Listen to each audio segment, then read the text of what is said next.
안녕하십니까, 전하태 교수입니다. 이번 시간에는 여러분들과 광화학 오염 물질에 대해서 공부를 하도록 하겠습니다. 광화학 오염 물질이라는 것은 1차성 오염 물질, 다시 말해서 발생원에서 바로 배출되는 물질이 태양의 자외선을 받아서 광화학 반응을 하게 되죠. 따라서 그 광화학 반응을 해서 만들어지는 또는 생성되는 물질을 2차성 오염 물질이라고 하는데, 그 2차성 오염 물질을 광화학 오염 물질이라고 합니다. 자, 그럼 광화학 오염 물질의 가장 대표적인 물질이 어떤 게 있었죠? 오존이나 PAN이 있었어요. 그래서 오존과 PAN에 대한 내용을 살펴볼 텐데, 2차성 오염 물질이 되는 광화학 오염 물질의 기준 물질이 오존입니다. 그래서 오존에 관계되는 내용이 시험에서 자주 출제되기 때문에 오존에 대한 내용은 특히 여러분들이 주의를 해 주셔야 됩니다. 자, 먼저 오존의 특징을 한번 살펴보기로 하겠습니다. 오존도 마찬가지 무색, 무미. 자, 대신에 냄새를 가지게 돼요. 보통은 이제 무색, 무미가 들어가면 무치까지 나오게 되는데, 오존은 생선 비린내 또는 해초 냄새가 나는 2차성 오염 물질의 가장 대표적인 물질입니다.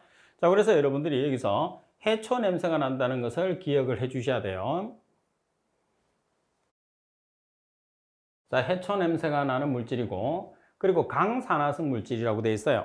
여기서 우리가 강산화성 물질이라는 것은 몇 차성 물질을 강산화성 물질이라고 하죠? 2차성 물질을 강산화성 물질이라고 합니다. 그리고 O가 3개로 구성되어 있어요. 그래서 O의 원자량이 16이니까 3개가 있으니까 얼마가 되는 거죠? 분자량은 48이죠. 따라서 공기의 분자량이 29, 오존의 분자량이 48. 따라서 비중은 48에서 29를 나눠주게 되면 1.658이라는 값이 나오게 됩니다. 자, 오존은 대륙근에서의 오존은 국지적인 광학 서목으로 생성된 옥시단트의 지표 물질, 다시 말해서 1차성 오염 물질이 광화학 반응을 통해서 만들어지는 대표적인 물질이 오존이라고 생각을 해주시면 됩니다. 자, 그리고 대기 중에 오존은 온실가스로 작용을 해요. 온실가스로 작용하는 이유가 뭐냐면, 일반적으로 오존은 주로 여러분들이 태양의 자외선을 흡수하게 됩니다. 태양의 자외선을 흡수하기 때문에 오존이라는 물질 자체가 온도가 높게 되는 거죠. 태양의 자외선을 흡수함으로써. 그래서 온실가스로 작용을 하는데, 여러분들 대기환경보전법에서의 온실가스로는 규정되어 있지 않아요. 그래서 우리가 통상적으로 생각하는 온실가스라고 생각하시면 됩니다. 옛날에는 오존이 온실가스로 규정되어 있었는데, 법규상에서 지금은 대기환경보전법에서 온실가스에서 제외된 이유는, 오존이라는 물질이 대륙원에서 주로 존재를 하는 게 아니고 성층권에 많이 존재를 하거든요. 그래서 그리고 온실가스로 존재를 하려고 하면 통상적으로 사계절에 골고루 분포가 돼야 되는데, 오존이라는 물질은 자외선의 강도가 강한 여름에 한정지어서 분포하기 때문에 대기환경보전법에서 온실가스로는 규정되어 있잖아요. 통상적인 개념으로 온실가스라고 이야기하기 때문에 개론에서는 온실가스로 작용한다고 말하는 게 맞는 말입니다. 그리고 오염된 대기 중의 오존은 LA 서무그 사건에서 처음 확인됐어요. 그래서 런던 서무그는 1952년, LA 서무그는 1954년이죠. 그리고 런던 서무그는 1차성 서무그의 대표적인 사건, LA 서무그는 2차성 서무그의 대표적인 사건인데, 그 계기가 됐던 게 뭐냐면 1차성 서무그의 대표적인 사건은 주로 SO2가 원인이 되었죠. 반면에 2차성 오염 물질의 대표 사건이 되는 LA 서무그 사건은 오존이 문제가 됐어요. 자, 오존이 문제가 된 이유는 자동차에서 배출되는 질소산화물과 올리피케탄화수소가 자외선을 받아서 광분해를 함으로써 오존이 형성되어서 피해를 준 사건이기 때문이에요. 자, 그리고 대기 중에서 오존의 배경 농도. 자, 오존의 배경 농도라는 것은 존재하는 농도죠. 그래서 어느 정도 존재를 하느냐면 0.01에서 0.02 ppm 정도가 존재를 하게 돼요. 그러면 이 오존의 일변화라는 걸 살펴볼 수가 있거든요. 오존의 일변화를 살펴보는데 청정 지역과 그리고 대도시 지역에서 오존의 일변화를 여러분들이 꼭 살펴봐야 돼요. 일변화라는 것은 하루를 기준으로 했을 때 오존의 농도가 커지고 작아지고를 나타내는 말이에요. 그러면 먼저 여러분들이 살펴보려고 하면, 오존이라는 물질은 어떤 상태에서 배출되는 물질이죠? 1차성 오염 물질이 광화학 반응을 했을 때 발생되는 물질이에요. 그러면 1차성 오염 물질이 많이 존재하는 지역에서는 오존이 많이 생성될 거고, 반면에 1차성 오염 물질이 거의 없는 지역에서는 오존의 생성이 거의 없다고 보시면 되죠. 그러면 청정 지역과 대도시 두 가지 지역으로 놓고 봤을 때 1차 오염 물질이 많이 존재하는 지역은 청정 지역이 될까요? 대도시가 될까요? 그렇죠. 대도시예요. 청정 지역 같은 경우에서는 말 그대로 오염 물질이 거의 존재하지 않기 때문에 청정 지역이죠. 따라서 1차성 오염 물질이 거의 존재하지 않기 때문에 오존의 발생도 거의 없죠. 그래서 하루의 일변화의 차이가 거의 없어요. 오존이 거의 나타나지 않기 때문에. 반면에 대도시 같은 경우에서는 1차성 오염 물질이 많이 존재하는 지역이기 때문에 한낮에 오존의 농도도 상당히 높이 올라가겠죠. 그래서 일변화가 상당히 크다, 이렇게 우리가 볼 수 있어요. 자, 지금 보시게 되면 청정 지역에서는 오존의 일변화는 크지 않습니다. 반면에 대도시에서는 오존의 일변화가 상당히 크다는 것을 우리가 알 수 있죠. 그래서 5번 같은 경우에서는 반드시 숙지를 해야 됩니다. 자, 그리고 6번에 오존은 타이어나 고무 전련제 등의 고무 제품의 균열을 일으키는 물질이에요. 다시 말해서 고무 제품을 부식시키는 게 가장 대표적인 원인 물질이 오존이다, 이렇게 볼 수가 있는 거죠. 자, 그리고 오존은 대기 중에서 야간에 NO2와 반응해서 소멸된다. NO2가 NO와 O로 분해가 되고, 그리고 대기 중에 있는 산소가 O와 결합해서 오존이 되고, 그리고 오존과 NO가 결합을 해서 NO2와 O2가 만들어지는, 우리가 광학 반응의 사이클에서 살펴본 적이 있어요. 그죠? 그리고 8번에 보시면 오존은 태양빛이나 자동차 배출원인 질소산화물과 휘발성 유기화합물 등에 의해서 일어나는 복잡한 광화학 반응으로 생성된다고 그랬어요. 광화학 반응의 과정은 우리가 미리 살펴봤죠. 그리고 9번에 보시면 눈을 자극하고 폐수종과 폐충혈 등을 유발하며 선모운 등의 기능장애를 일으키는 게 특징이고, 그리고 오존의 우리가 사용처를 보면 실내 냄새 제거제로 사용을 해요. 그런데 실내 냄새 제거제로 우리가 주로 사용을 하지 않는 이유 중에 하나가 뭐냐면 생선 비린내와 같은 해초 냄새가 나기 때문이죠. 그러면 생선 비린내나 해초 냄새가 나는 것을 좋아한다고 하면 우리가 실내 냄새 제거로 사용할 텐데, 대부분의 사람들은 그런 냄새를 악취라고 해서 싫어한단 말이에요. 그래서 거의 사용을 하지 않는다고 보시면 되고, 그렇지만 오존은 용도상으로 보면 실내 냄새 제거제다, 이렇게 여러분들이 보시면 됩니다. 문제 6번은 오존 중에서 시험에서 가장 많이 나올 수 있는 내용이에요.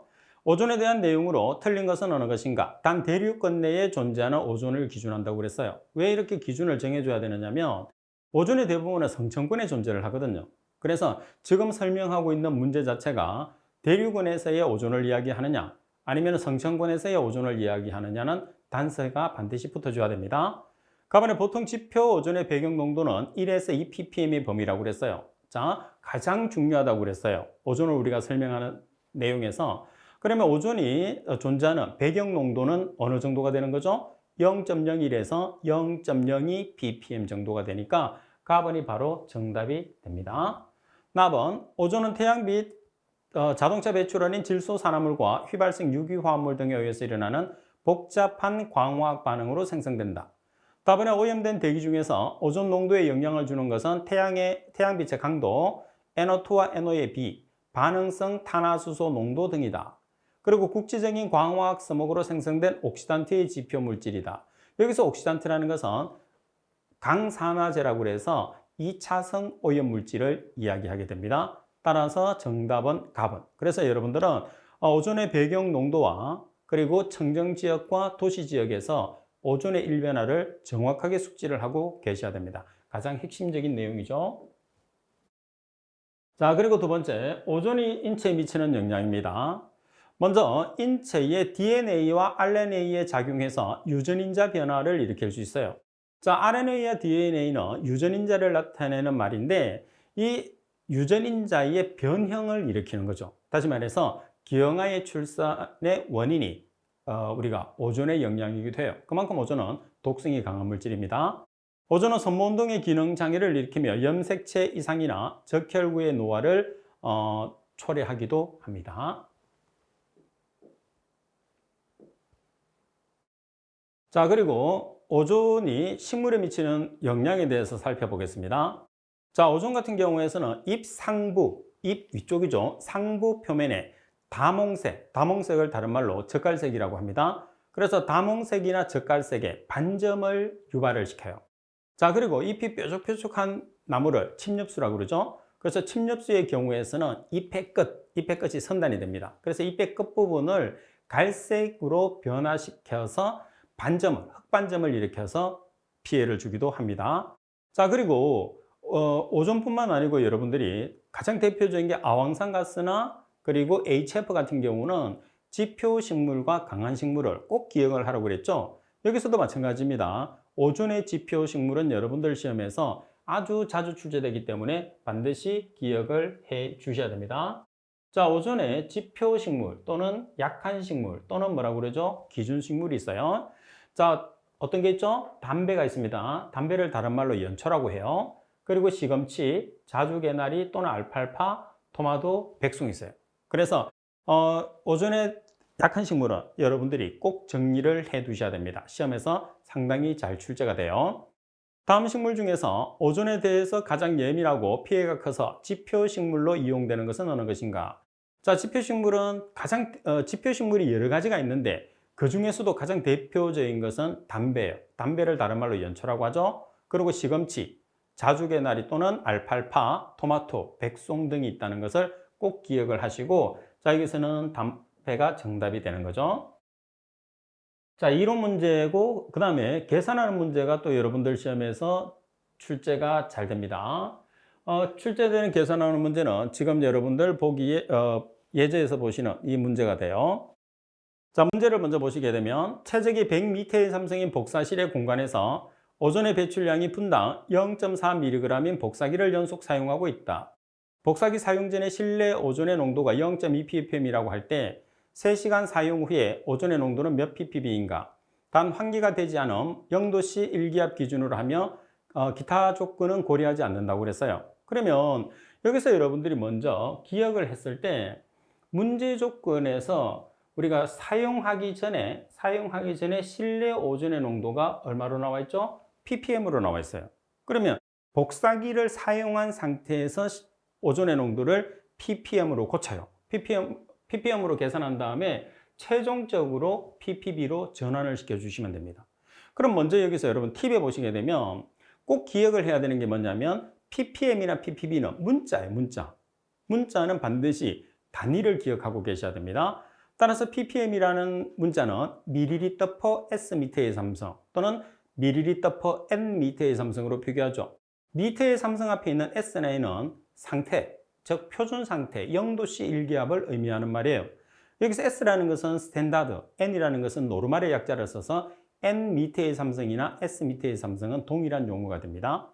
그리고 ppb라는 것은 마이크로리터 per S m의 삼성이죠. 그래서 ppm은 100만 분율 10의 -6성, 그리고 ppb는 10의 -9성의 값을 가지게 됩니다. 그리고 ppm과 ppb는 10의 3성 차이가 나게 돼요. 따라서 팁 3번에 보시면 ppm에 10의 3성을 곱하시면 ppb가 되는 거죠.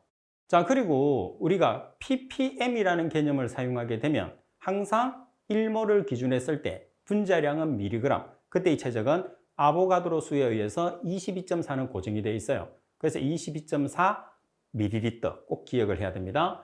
따라서 오존의 분자량은 O가 원자량이 16짜리가 3개가 있으니까 48이에요. 그래서 1몰을 기준을 했을 때 분자량은 48mg, 그때 이 최적은 22.4ml죠. 그래서 ppm이라는 개념이 나오면 분자량은 mg, 최적은 ml를 이용을 해서 단위를 환산을 해주시면 됩니다. 그럼 먼저 복사기를 사용을 했을 때 농도를 ppm으로 환산을 하겠습니다. 자, ppm이라는 단위는 뭐라고 했어요? ml per s m의 삼성 또는 ml per n m의 삼성이라고 했죠? 그러면 이 ppm이라는 단위로 환산하기 위해서 문제 조건에 찾아보시면 뭐가 나와 있느냐 하면 지금 분당 배출량이 나와 있어요. 분당 배출량이 얼마냐면 0.4mg입니다. 자, 그리고 지금 복사실을 운영하는 공간이 100m의 삼성이에요. 100m의 삼성 안에 공기가 들어가 있죠. 그리고 오존이 들어가 있겠죠. 그래서 가스량으로 보시면 됩니다. 따라서 0.4mg per minute 그리고 100m의 삼성 이렇게. 왜? 지금 단위를 ml/s 미터의 삼성으로 환산하기 위해서, 그러면 먼저 시간 단위를 없애겠습니다. 우리가 복사기를 몇 시간 사용했느냐면 3시간 사용했다고 그랬어요. 그래서 3시간을 곱하는데 분과 hour를 통일하기 위해서 1시간은 60분을 보정을 해서 시간 단위를 없앴어요. 자, 그리고 온도와 압력이 나와 있으면 미터의 삼성에서 표준 상태로 전환을 해야 되는데 온도 압력이 문제 조건에서 표준 상태를 기준하라고 되어 있기 때문에 표준 상태가 됩니다. 따라서 지금 조건에서 단위가 어떻게 되어 있어요? mg per 미터의 삼성이 되어 있어요. 그럼 mg per 미터의 삼성을 ml per 미터의 삼성으로 바꿔야 되니까 mg을 ml로만 전환하시면 돼요. 자, 이렇게 전환을 했을 때 1몰을 기준으로 해서 전환을 하는 거예요. 따라서 22.4ml 나누기 48mg을 조합해서 곱하시게 되면 전체적으로 남는 단위가 ml per s미터의 삼성, 다시 말해서 0.336 ppm이라는 값이 나오는 거죠. 그리고 여러분들에게서 보정을 했을 때 이 값은 48mg 나누기 22.4ml 또는 22.4ml 나누기 48mg 두 개 중에서 필요에 따라서 조건에 맞춰서 사용하시면 됩니다. 이렇게 두 개의 조합으로 사용을 하는 거예요. 자, 그래서 계산한 값이 0.336입니다. 근데 문제 조건에서 보시면 사용하기 전에 농도가 얼마냐면 0.2ppm이에요. 그래서 두 개를 더합니다. 두 개를 더하니까 얼마가 되죠? 0.536 ppm이 나왔어요. 그럼 정답에서는 ppb로 계산을 하라고 했는데 ppm과 ppb는 10의 3성 차이. 어떤 값이 크죠? ppm이 크죠. 그래서 계산된 ppm의 값에 얼마를 곱해요? 10의 3승을 곱하면 우리가 계산하고자 하는 536 ppb로 단위가 전환이 됩니다. 자, 그래서 예제 문제가 두 개가 있죠. 이론과 계산하는 문제. 이 두 가지가 상당히 중요하고 또 하나의 이론 문제 중에서는 우리가 청정지역과 도시지역에서 오존의 일변화에 관계되는 문제가 시험에서 오답으로 자주 출제될 수 있기 때문에 세 가지에 초점을 둬서 여러분들이 꼭 정리를 해 두시기 바랍니다. 자, 그리고 2차성 오염물질 중에서 두 번째입니다. 자, 두 번째 보시면 PAN이에요. 그래서 여기 보시면 PAN에서 P라는 것은 퍼옥시를 뜻합니다. 옥시가 산소죠. 산소를 한 개 더해주라는 뜻입니다. 그리고 아세틸기, 산소 하나 더해주고 아세틸기라는 것은 CH3COO를 뜻해요. 그 다음에 니트레이트라는 것은 NO2를 이야기하는 거죠. 그래서 합치면 어떻게 돼요? 이렇게 CH3COONO2 그래서 PAN이다 이렇게 이야기하는 거죠. 자, 그리고 PA는 무색무미의 기체고 분자량은 121입니다. 그리고 중요한 내용은 뭐냐면 PAN이 많이 존재했을 때 어떤 피해를 주느냐는 거죠. 그래서 안개와 비슷한 영향을 주는데 보시다시피 빛을 어떻게 하죠? 분산시켜요. 분산시켜서 가시거리를 단축시키죠. 가시거리라는 것은 우리가 볼 수 있는 시야, 거리예요, 거리. 그래서 가장 큰 핵심은 뭐냐면 빛을 분산시킨다는 게 가장 중요한 핵심 포인트입니다. 여러분들 시험에서 상당히 자주 나와요. 그래서 빛을 분산 외에 다른 말이 들어가면 다 틀려요. 빛을 분산시켜서 가시거리를 단축시킨다는 것은 꼭 기억을 하시고, 그리고 5번에 있는 것처럼 2차성 오염 물질은 하루 중에서 햇볕의 강도, 자외선의 강도가 가장 강한 한낮에 최고 농도를 나타낸다는 것을 꼭 기억을 해줄 수 있도록 하시고요. 6번에 보시게 되면 PAN의 구조식으로 우리가 나타낼 수 있어요. 자, 그리고 PAN이 인체에 미치는 피해를 보시면 자극성을 가지는데 주로 어디에 자극을 많이 주느냐 하면 눈에 자극을 많이 줘요. 그래서 눈의 통증을 유발하는 게 PAN에 대한 인체의 피해라고 보시면 되고요. 자, 그리고 식물에 미치는 피해를 보시게 되면 자, PAN이 식물에 어떤 피해를 주느냐? 자, 먼저 정상으로는 유리화, 은백색, 광택화라는 피해를 주게 되죠. 자, 그리고 피해 성숙도는 주로 어디에 영향을 많이 주느냐는 거예요. 그러면 어린 잎에 영향을 많이 주느냐 아니면 성장한 잎에 영향을 많이 주느냐를 표현하는 건데 PAN 같은 경우에서는 주로 어린 잎에 영향을 준다는 것도 꼭 기억을 해야 돼요. 시험에서 자주 나옵니다. 그리고 피해 부분은 해면의 연조직이 대부분이라고 그랬어요. 그래서 연조직이라는 게 연한 조직이죠. 그러니까 어린 잎에 가장 크게 영향을 줄 수밖에 없는 거고, 4번에 보시면 식물의 영양은 잎의 밑부분이 은동색 또는 청동색이 되고 생활력이 왕성한 초엽의 피해가 크다는 것. 지금 2번, 3번, 4번은 같은 내용이 됩니다. 그죠? 자, 그리고 지표식물과 강한식물이 있는데 기억하세요. 지표식물은 피해를 가장 많이 받는 기준식물이면서 약한 식물이 되는 거고, 강한식물이라는 것은 말 그대로 PAN의 강한 식물을 뜻합니다. 자, 지표식물은 뭐가 있어요? 강낭콩이나 시금치가 있어요. 반면에 강한 식물로는 사과나무나 옥수수나 무가 있다는 것을 꼭 숙지를 해 주셔야 됩니다. 자, 문제를 볼게요. 9번 문제를 보시면 PAN에 관한 설명으로 가장 거리가 먼 것은 가번의 황산화물의 일종으로 빛을 분산시켜서 가시거리를 단축시킨다고 그랬어요. 그러면 빛을 흡수시켜서 가시거리를 단축시킨다고 되어 있는데, 빛을 분산시킨다는 것만 여러분들이 기억을 하시게 되면 바로 답을 찾을 수 있어요. 그죠? 그래서 가시거리를 단축시키는 건 맞아요. 흡수가 아니고 분산시킨다는 거. 자, 그리고 황산화물이라는 것은 S가 들어가야 되잖아요. 근데 PAN이라는 것은 CH3, COO, NO2예요, NO2. 그럼 뭐가 들어가 있어요? 질소가 들어가 있어요. 그래서 PAN은 황산화물이 아니고 질소산화물이라는 것을 알 수가 있습니다. 다음에 대기 중에 탄화수소로부터 광화학 반응으로 생성이 됩니다. 그래서 주로 자동차에서 배출되는 질소산화물과 올레핀계 탄화수소가 자외선을 받아서 광화학 반응을 합니다. 그때 형성되는 물질 중에서 오존이나 PAN이나 H2O2 여러 가지가 있는데, 그때 생성되는 2차성 오염 물질이죠. 사람의 눈에 통증을 일으키며 생활력이 왕성한 초엽의 피해가 크다고 그랬어요. 그래서 정답은 가번. 그래서 이런 부분에서도 설명을 드렸지만 핵심 부분은 뭐냐면 빛을 분산시켜서 가시거리를 단축시킨다는 게 가장 큰 핵심. 자, 그리고 또 한 개는 지표식물과 강한식물을 여러분들이 꼭 기억을 해 주셔야 된다는 거예요. 자, 그리고 PBGN과 PPN이에요. PBGN은 중간에 BG라고 있잖아요. 그죠? 저게 벤젠입니다. 벤젠. 자, 그래서 포옥시 벤조닐 니트레이트라고 그래서 포옥시는 산소를 한 개 더 해주라는 소리입니다. 그죠? 니트레이트라는 것은 NO2예요. 자, 그럼 여기서 벤조닐이라는 것은 뭐냐면 벤젠을 뜻해요. 벤젠. 그래서 치환기가 들어가니까 C6H5를 뜻하거든요. 따라서 CH3COO NO2라는 것은 우리가 조금 전에 배웠던 PAN이에요. 그러면 PBGN이라는 것은 우리가 표현을 했을 때 CH3 대신에 C6H5로 나타내시면 되겠죠. 그래서 C6H5COOO-NO2. 다시 말해서 PBGN을 뜻하죠. 그럼 이렇게 발생되는 PBGN, 벤젠이 들어가기 때문에 독성이 강하게 되거든요.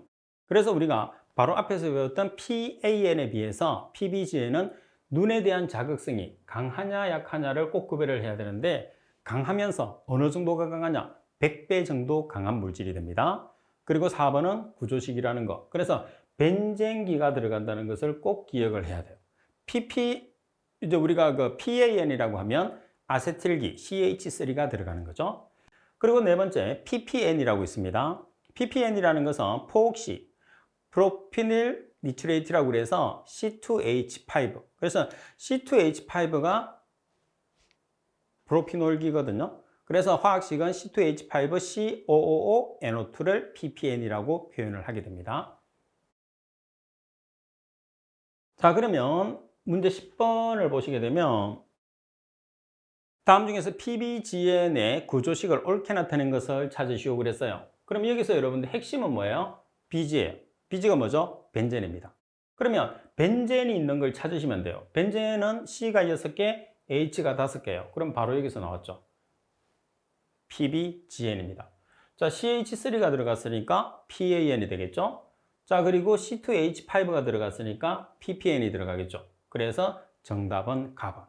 따라서 구조식을 여러분들이 찾았을 때는 가장 핵심적인 내용이 아세틸기가 들어가느냐, 그 다음에 벤젠기가 들어가느냐, 아니면은 프로피닐기가 들어가느냐, 그 내용에 따라서 여러분들이 답을 쉽게 찾아낼 수가 있어요. 그래서 공부를 여러분들이 많이 한다는 것은 문제에서 답을 찾아낼 수 있는 가장 핵심적인 내용을 얼마만큼 기억을 잘 하느냐가 성패를 좌우한다고 보시면 됩니다. 자, 그리고 세 번째, 오염물질의 배출원 및 대기오염 현상입니다. 자, 먼저 대기오염 물질의 배출원을 보겠습니다. 자, 여기서 대기오염의 배출원 같은 경우에서는 여러분들이 이 내용은 반드시 암기를 해야 돼요. 그래서 한 페이지에 여러분들이 나와 있고, 그리고 다음 페이지에서는 예제 문제가 나와 있는데, 이 한 페이지에서 거의 한 문제 정도가 출제되니까 여러분들이 오염 물질에 해당하는 발생원 꼭 정리를 할 수 있도록 하십시오. 자, 먼저 여러분들 벤젠을 보시게 되면 벤젠의 발생원은 석유정제나 피혁제조, 도장공업, 살충제, 수지공업, 포르말린이 있어요. 그리고 시아나수소는 또는 시아나수소, 사이아나수소라고도 이야기하죠. 청산제조공업, 제철공업, 화학공업, 가스공업 쭉 나와 있습니다. 그래서 여러분들이 내용 자체를 정확하게 한번 숙지를 하셔야 돼요. 이 내용은 뭐 제가 읽어주는 것밖에 안 되는데, 그리고 카드뮴은 아연 정년 공업, 합금공업, 도금공업, 안료공업이 있고, 폼알데하이드는 합성수지, 포르말린 제조공업, 피혁공장이 있어요.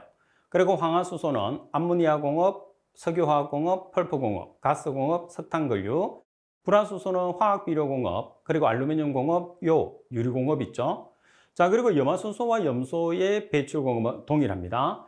염화수소는 소다, 활성탄, 금속, 플라스틱, 염산제조공업, 반면에 염소는 농약과 화학, 소다공업이 특징이죠. 자, 그리고 브롬 또는 브로민이라고 하죠. 염료나 의약품, 농약제조, 페놀은 합성수지, 도장, 타르, 염료공업, 화학공업, 니켈은 석유화학, 석탄화력발전소, 성면제조, AS라는 비소는 안료나 화학, 그리고 농약, 의약품, 아황산가스는 중류와 석탄 등의 화석연료 사용 공장, 재련소, 펄퍼 제조 공장, 그리고 질소산화물은 내연기관, 폭약, 비료 제조, 필터 제조업 등이 있습니다.